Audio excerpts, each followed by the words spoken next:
Guys finally omelette ಮಾಡೋದ್ ಕಲ್ತ್ಕೊಂಡೆ. ನಿಜ ಕಂಡ್ರೋ, ನಾನೇ ಮಾಡಿರೋದು.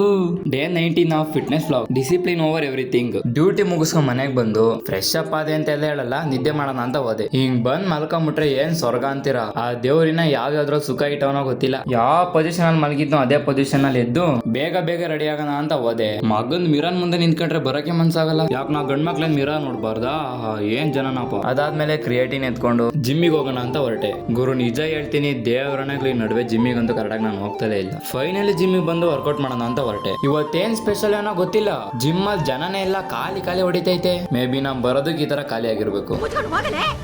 ವರ್ಕೌಟ್ ವಿಡಿಯೋ ಎಲ್ಲಿ ಅಂತ ಕೇಳ್ತಿದ್ದೀರಾ?